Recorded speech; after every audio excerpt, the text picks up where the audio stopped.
swings you by in the middle of the afternoon. I thought you'd be busy at the office. Well, I do have to get over to the site, but I've got a couple of items that I thought just might make your day. Oh, yeah? Yeah. The first one's about me, really, but I thought it might give you a lift. I saw Preston, and everything's okay. He didn't break your contract. I knew he wouldn't. I could just tell by the way he was... You could just tell by the way he what? Come on, out with it. Oh, nothing. Nothing really. I mean, you know how you can get to know somebody's character. You don't know enough to Preston Carpenter's character. I can only assume that you talked to him. What'd you do? Call him? No. I went over to see him. You what? I went over to see him. I told him that Vaughn was all wrong and that you were in no way responsible for... Are you mad? No, I'm not mad. I'm touched, really. I mean, what it must have taken for you to go and face Preston after everything that's happened. You're really something. Well, all this mess I'm in is not your fault. There's no reason for you to suffer for it. Well, thanks. Thanks a lot. Look, hey, I'm just glad that Vaughn's spoiled, childish temper didn't affect you, okay? Well, that's the other item that I came over to talk to you about. Preston told me something about Vaughn today that, if it's true, spoiled and childish just doesn't apply anymore.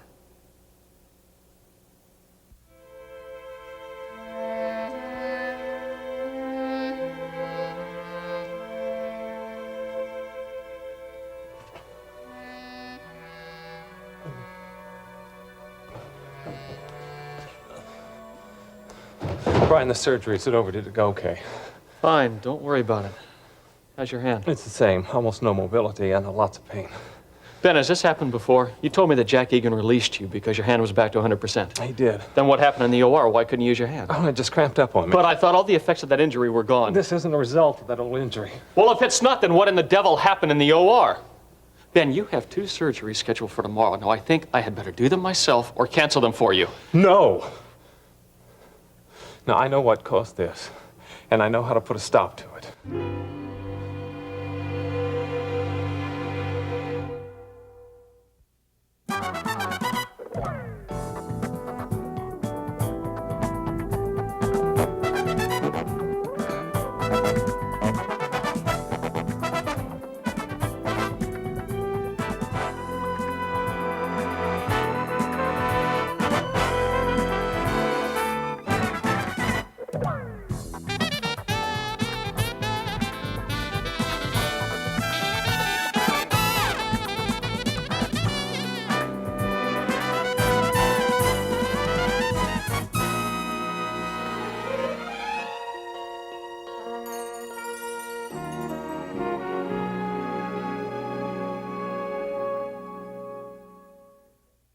Wouldn't you like to have a hotline from your desk to mine?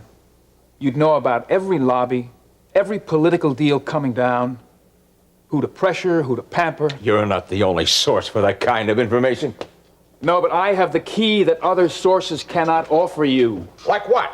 Timing, Preston, timing. I guarantee you, Preston, you'll know as soon as my aides and I do. Everything. Names, contracts, bids, who's using who. Timing is the key, huh? Well, there's one key that you might not have. The key to your office in the House of Representatives. There's no way you can be sure you'll be reelected. Preston, I don't take risks. I didn't in the runoff election against Wainwright, and I'm not going to now. I use whatever is necessary to win. Now, this time, Dave Phillips is necessary. Last time, it was his ex-wife. Is that why you married her? It helped. And my machine can help you and CTE. And you can help my machine by fueling it. And when you're found out and all of this blows up in your face, what promises are you going to make Comtrans then? Bankruptcy? Doesn't it make sense that if I fail, which I won't, or if anybody finds out, which they won't, that I'd need a few friends to support me? That an ex-congressman would need somewhere to go to work? Your spontaneous defense is marvelous. Then you are interested. Interested? Ben, you better explain. Look, I know what caused this, and it wasn't my old injury. Then what is it? It's Vanessa. What? Vanessa caused this. The pain and the cramping are psychosomatic. Ben, you couldn't finish your surgery. You were fine 1 minute and incapacitated the next. And didn't you just tell me how badly that hurt? Yes, but all I am saying is that this happened because of Vanessa intimidating me into this state. Buddy, you better sit down. No, Brian, you don't understand. I mean, you've seen how she wraps people around her little finger. Well, she was trying to do that with me, with my mind. But she couldn't do it, so she threatened me with this injury. Are actually saying that she caused that? Like voodoo?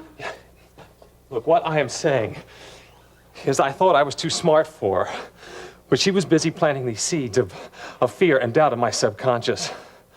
Brian, right before I went down to surgery, I was thinking about the last time I saw her, and she told me that she could do this to me. Ben, look, call Jack Egan. Have him take a look at your hand and tell you what's wrong medically. No, I don't need Jack Egan. This is not a medical problem. Vanessa can't beat me this easily, Brian.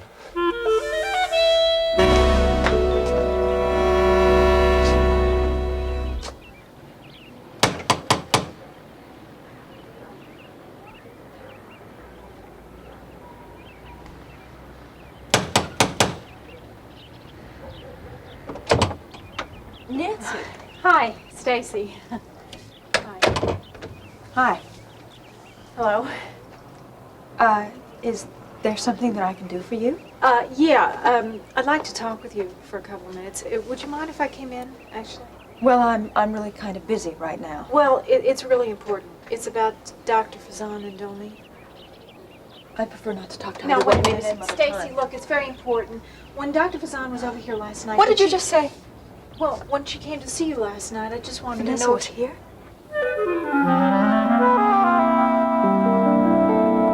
What's happened to Vaughn? How's he changed? Well, he's not hurt or anything. Well, what then? Well, this is kind of hard for me to explain. Gil? Vaughn has gotten involved with Dave Phillips' religion. Is that all? What do you mean, is that all? Well, I mean, he isn't a guru or anything. I mean, he doesn't run around eating grasshoppers or making pilgrimages to other countries. No, it's nothing like that. Here, sit down. I don't think you understand. Dave Phillips is a Christian. Well, so am I. What's the big deal? It's not the same. Dave Phillips believes in being born again. What? It has to do with giving up your life to God, becoming a child of God, or something like that. How do you know so much about this? Are you one of them? No, my sister is, and my father and my mother was. She was one of the best. And Preston told you that Vaughn is into this religious trip, too. Yeah, but knowing how this affects people, it's not really a trip. Oh. Well, maybe it's not so bad then. I mean, somebody like that, somebody who believes in God and everything, somebody like that wouldn't be the kind of person to let a poor single girl raise a baby all alone without a daddy. Oh, wait, hold it. You still don't understand me, Tina. Like I said, my whole family is involved in this stuff, and it's not all sugary and sweet. It's not that simple. There's always a catch. What is it? The catch is your situation. This triangle. Vaughn's a married man. And if I can remember anything about what Mary Ann told me, that's my sister, it's that God really thinks that marriage is important. Oh, terrific. So now you're telling me I even have God working against me. Well, maybe not. Why not? Well, I can't see a God wanting you to stay with somebody that detests you. And we know that Courtney detests Vaughn. But I can remember my father quoting from the Bible and saying that God hates divorce. Well, I must say, I do like your idea of God much better. Yeah, well, me too. But like I said, I really don't understand it. Oh, that's okay. That's okay. I can find out for myself. I can find out what this born-again thing has to do with Vaughn and what Vaughn plans to do for me.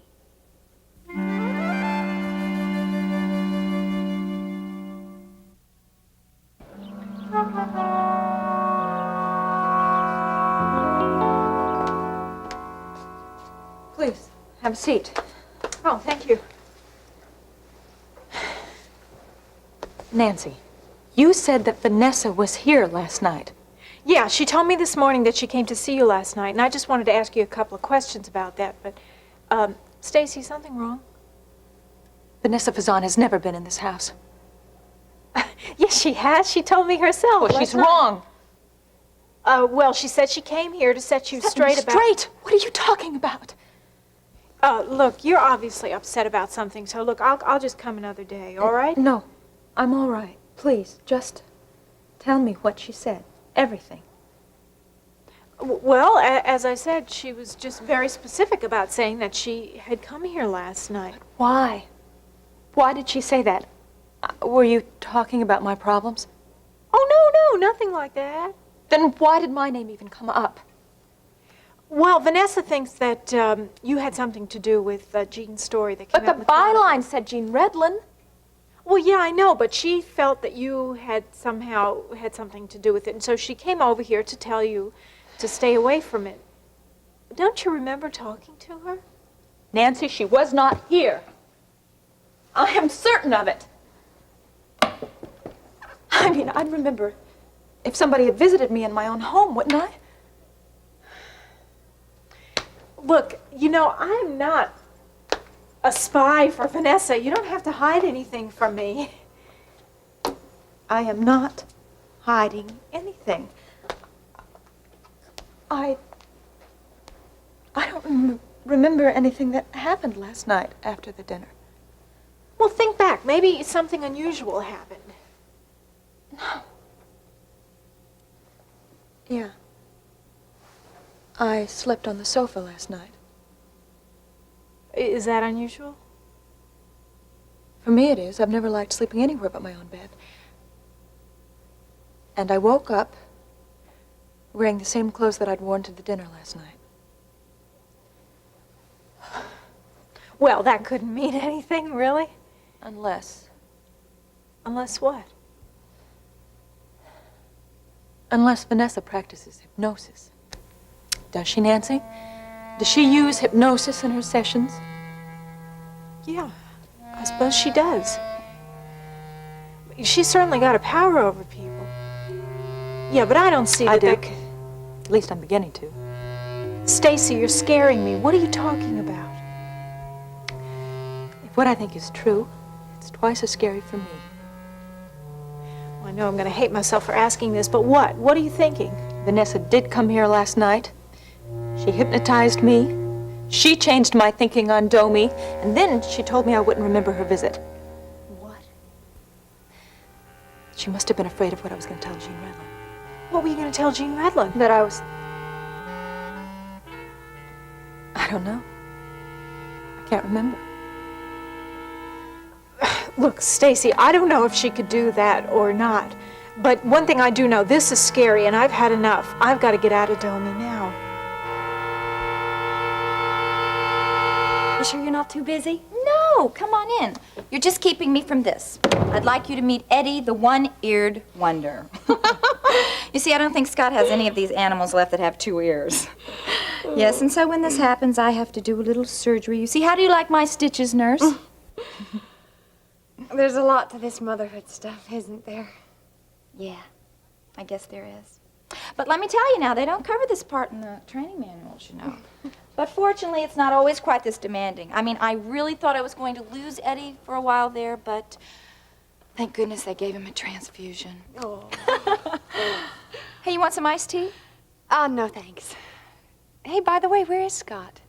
Well, I have a friend, Carla Redlin, and she's keeping him for me right now. She has a little girl, Alicia, who's about the same age as Scotty, so she and I sort of swap off and give each other breaks on motherhood. Oh, you that's know? really nice. Yeah, it is. Oh, but that means I'm taking up all your free time. Hey, just call it saving me from Eddie's post-operative blues. Come on, tell me what you came here to talk to me about.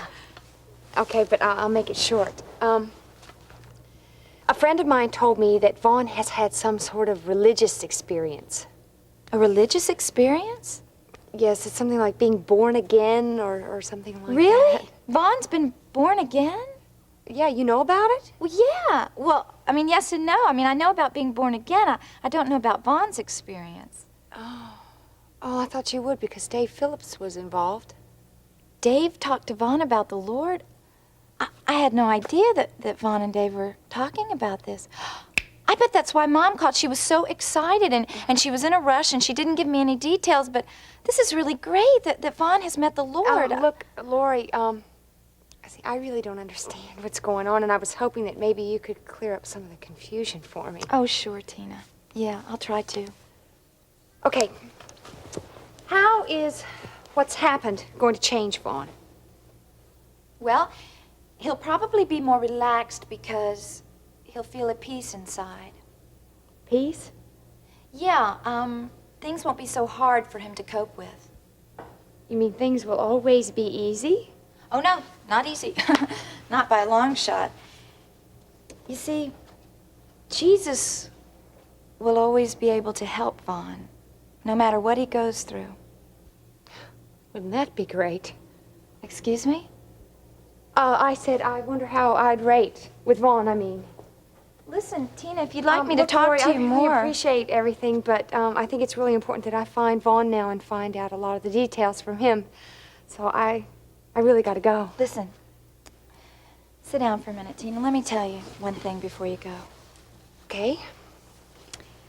If Vaughn is born again, then that means that he's given up control of his life to Jesus Christ. Given up? Yeah, you see, when you accept Christ into your heart, you surrender. You don't make deals with God. It's not like a 50-50 split thing. You ask God what he wants of your life, and then he fulfills every empty space, every need, every desire. How does he know what you want? Because he's God. Anyway, look, I really think that that's what Vaughn is finding out right now. Listen, Lori, thanks for your time and for the information, but I really do have to be going. Sure, listen, I want you to come by any time, okay, Yeah, Tina? sure, I'd like to come back All again. right, Thank all you. right. Bye-bye. Be careful.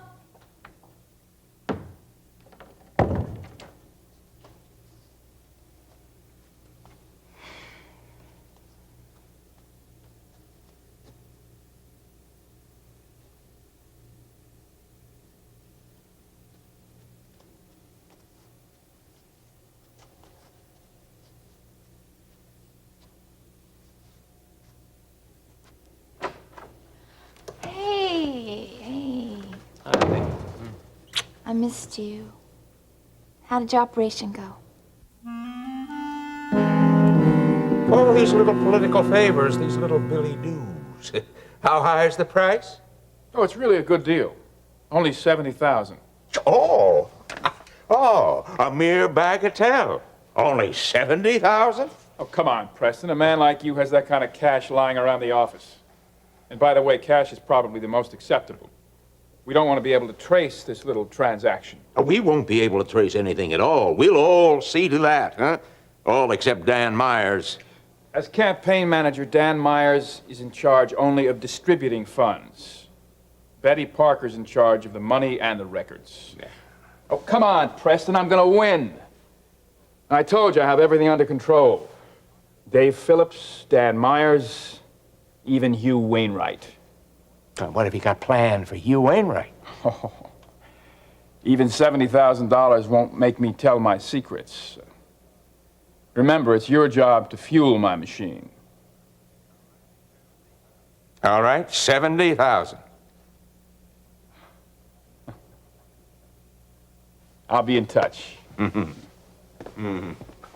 Oh, Preston, on the subject of Mr. Wainwright, when my plan unfolds, you'll know it's mine.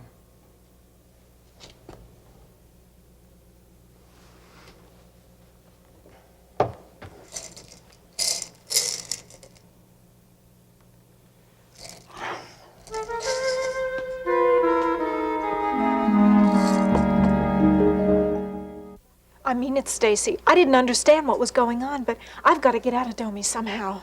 I mean, all I wanted was just to enjoy my life. Just, you know, some peace and quiet. I just wanted what she promised me. Let me ask you something. Wasn't your life pretty good at Ione's? Weren't you happy there? Wasn't that better than what Domi offered you? Ione and all that religious stuff? Better than Domi? Wasn't it? Yeah, I suppose it was. So, why did you leave? I left because Vanessa told me to. She insisted that I get out on my own, away from Ione's influence. Well, I did, and look where it got me. I'm broke again, living in some cheap, shabby hotel with a lot of dirty old men and roaches. Then that's your way out. What? Go back to Ione's. She's a good person, and she'll help you stay away from Vanessa. Yeah, you know, that's right. That's what I ought to do. You know, it's interesting because whenever she would talk to me about the devil and things like that, I just wouldn't listen, Stacy. But there is something at the bottom of Domi that's just very dark and very evil. All I can say is that I'm never allowing Vanessa to set foot in this house again, and if I so much as see her, I'm going to call the police. So, how did your first eye lift go? Tell me. Okay, I guess. What do you mean you guess? Weren't you there? Not the whole time, no. What happened? It was nothing really. I just got a little cramp in my hand. Your hand? Yeah, I couldn't finish, so Brian had to take over for me. Ben, this is serious. No, Laurie, really, it isn't. Listen, Vanessa Fazan came here, and she told me that she was going to do this to you.